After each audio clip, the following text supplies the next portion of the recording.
Morning. Now I am going to start the second part. First, you see the various terms used in the coordination compound.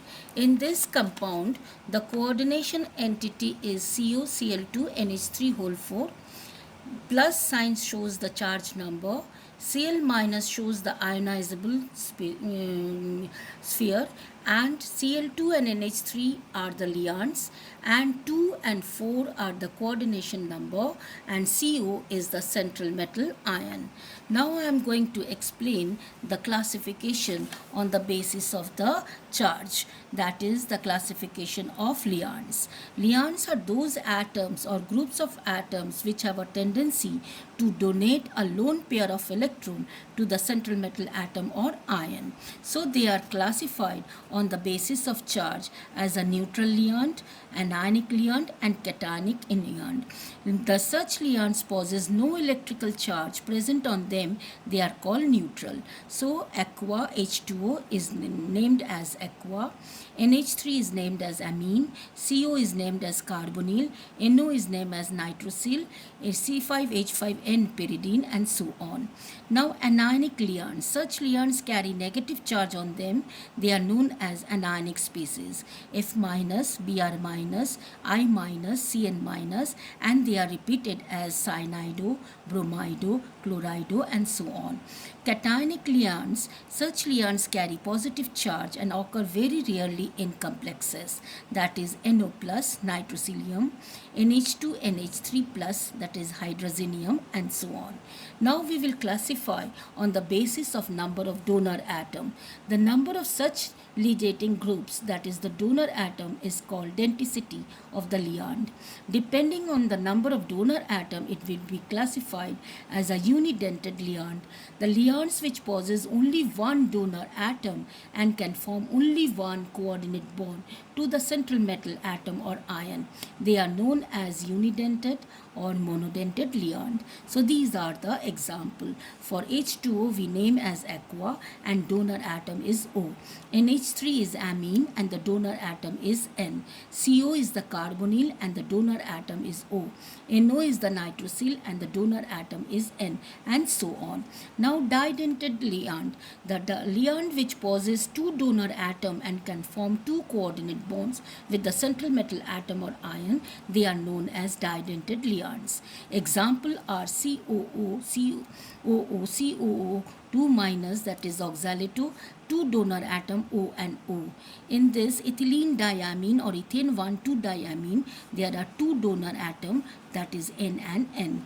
In dimethyl glyoxamate DMG, it has got two donor atom, one is nitrogen and the another one is oxygen, and so on.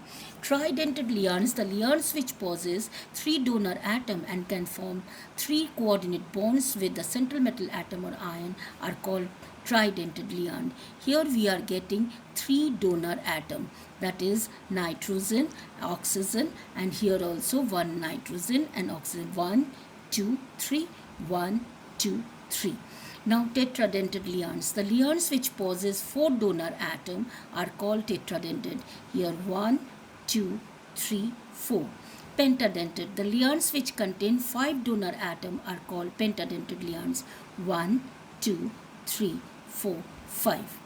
Hexadentate ligands. The ligands which contain 6 donor atom are called hexadentate ligands. 1, 2, 3, 4, 5, 6. Example is ethylene diamine tetraacetate, that is EDTA. For penta, ethylene diamine triacetate. For tetra, triethylene tetraamine triene, it is named as triene. And for tri, it will be aspartate ion, that is ASP. These are the short form which we can use in the naming of the compound. Now we will explain the Werner's theory. What is chelating ligands and chelate? When a polydentate ligand attaches itself to a central ion through two or more donor atom in such a way that it forms a 5 or 6 membered ring with the central ion, the ligand is called chelating ligand and the ring thus formed is called chelate. Here you can see that they are forming a ring structure. That is why they are known as chelating ligands. Now we will explain the Werner's theory of coordination compounds.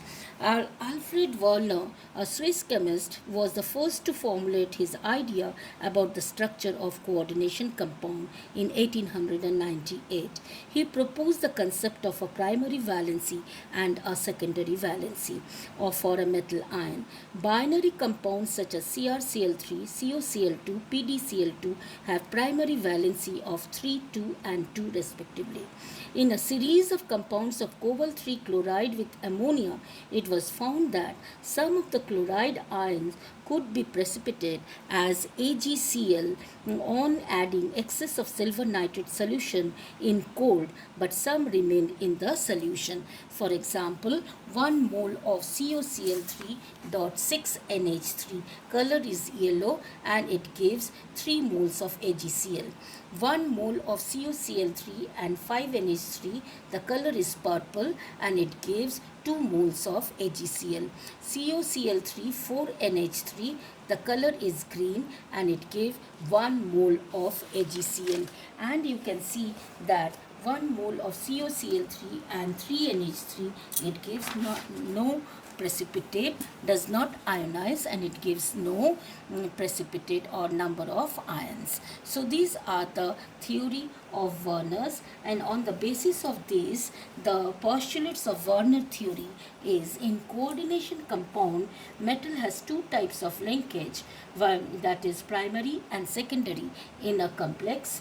Primary valency is equal to the oxidation number of central metal ion. It is non-directional and ionizable, that is, it is satisfied by negative ions. Example, in CrCl3, the primary valency is 3. Secondary valency is equal to the coordination number of central metal atom or ion. It is directional and non-ionizable. It is commonly satisfied by neutral molecule or negative ion and is always fixed for a metal. Each metal ion has a fixed number of secondary valency. For example, CONH3 whole 6 square bracket 3 plus has octahedral shape. Fourth, the ions or groups bounded by the secondary linkage to the metal have characteristics spatial arrangement called coordination polyhedra. And you can see the structure of all these. So here you can see the dark line is denoted as secondary and the dotted lines are denoted as a primary. So this is the end of the second part of the coordination chemistry.